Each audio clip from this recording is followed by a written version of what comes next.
Llegó el momento. Debo cumplir la voluntad de mi Padre en el cielo.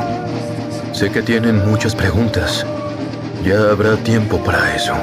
Pero por ahora, vendrían conmigo. Antes del momento que la tradición cristiana reconoce como el Domingo de Ramos, existe un espacio narrativo que los evangelios canónicos prácticamente no desarrollan. Se trata de un día que no tiene descripción directa, un momento suspendido entre el ministerio activo de Jesús y su manifestación pública en Jerusalén. Sin embargo, al analizar el contexto que ofrece el Evangelio de Nicodemo, es posible reconstruir ese día no como un vacío, sino como un período cargado de tensión, decisiones ocultas y movimientos invisibles que preparan el escenario para todo lo que vendrá después.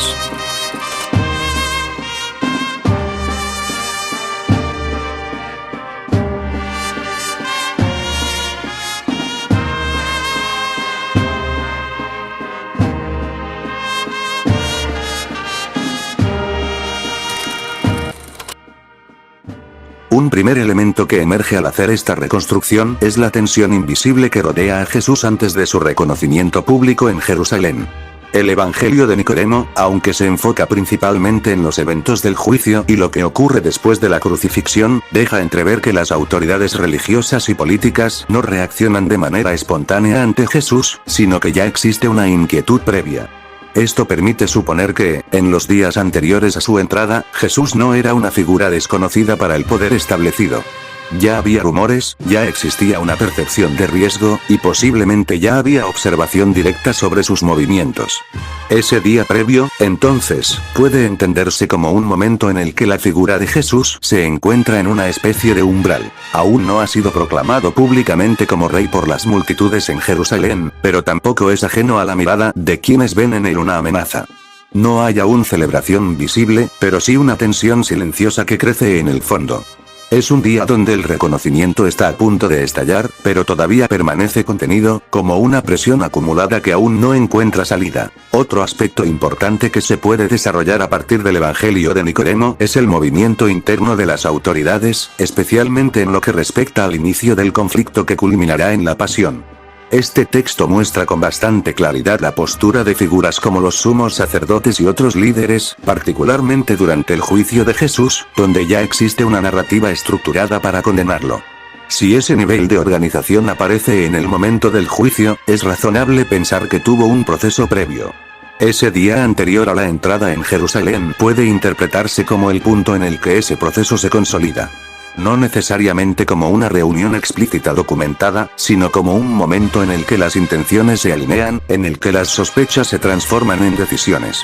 Las autoridades ya no solo observan, sino que comienzan a definir una postura.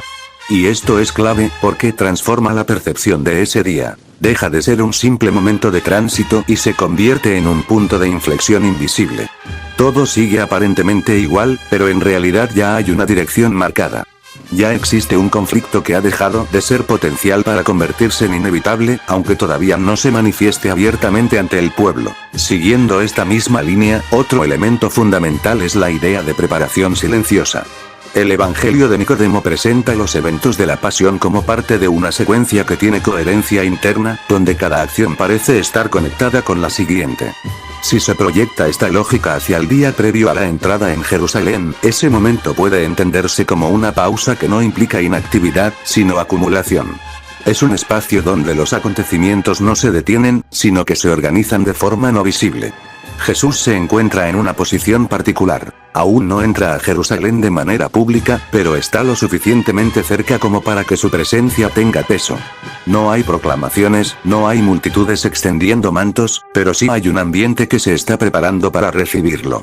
Y esta preparación no es solo externa, también puede entenderse como una preparación narrativa dentro del propio desarrollo de los eventos. Es el momento en el que todo está listo para cambiar, pero todavía no cambia. Y esa espera, esa suspensión, es lo que le da a este día una carga tan particular. Es un instante en el que el tiempo parece contenerse, justo antes de avanzar hacia un punto sin retorno. Otro punto que resulta clave en esta reconstrucción es la transformación de la percepción de Jesús en ese periodo. El Evangelio de Nicodemo deja ver que, en el momento del juicio, ya existe una construcción clara sobre quién es Jesús y por qué representa un problema. Esa construcción no aparece de forma espontánea. es el resultado de una acumulación de interpretaciones, rumores y experiencias previas. Por lo tanto, el día anterior a la entrada en Jerusalén puede entenderse como el momento en el que esa percepción alcanza su forma definitiva. Jesús deja de ser visto únicamente como un maestro o un predicador itinerante y comienza a ser entendido como una figura que puede alterar el orden establecido. Esta transformación no es necesariamente pública aún, pero sí es real en los círculos de poder. Y eso cambia completamente la naturaleza de ese día. Porque ya no es un día neutro. Es un día donde la identidad de Jesús, al menos para algunos, ya está definida. Y esa definición es la que permitirá que los eventos posteriores se desarrollen con la rapidez y la contundencia que describen los relatos de la pasión. Ahora bien, si se hace una comparación con los evangelios canónicos, el contraste es evidente. En textos como los de Mateo, Marcos o Lucas, la narrativa avanza casi directamente hacia la entrada en Jerusalén, sin detenerse en este momento previo. No hay exploración del ambiente, no hay desarrollo de la tensión, no hay indicios explícitos de lo que ocurre en ese intervalo. Todo se enfoca en el evento visible, en el momento en el que Jesús entra en la ciudad y es recibido por la multitud. Sin embargo, al incorporar la perspectiva que permite el Evangelio de Nicodemo, ese vacío deja de ser un simple salto narrativo y se convierte en un espacio lleno de significado. Es un intervalo donde lo importante no es lo que se ve, sino lo que se está gestando. Donde lo esencial no es la acción visible, sino la preparación invisible que dará forma a todo lo que vendrá después. En conclusión, el llamado día perdido antes de la entrada a Jerusalén puede entenderse, a la luz del Evangelio de Nicodemo, como un momento de transición profundamente cargado. No es un día vacío ni irrelevante, sino un punto donde la tensión alcanza un nivel crítico, donde las decisiones comienzan a tomar forma y donde la percepción de Jesús se transforma de manera definitiva en ciertos sectores. Es un día en el que nada parece ocurrir en la superficie, pero donde todo se está preparando en el fondo. Un día donde el silencio no significa ausencia, sino acumulación. Y precisamente por eso, es un día que, aunque no esté narrado directamente, resulta fundamental para comprender la magnitud de lo que está a punto de comenzar.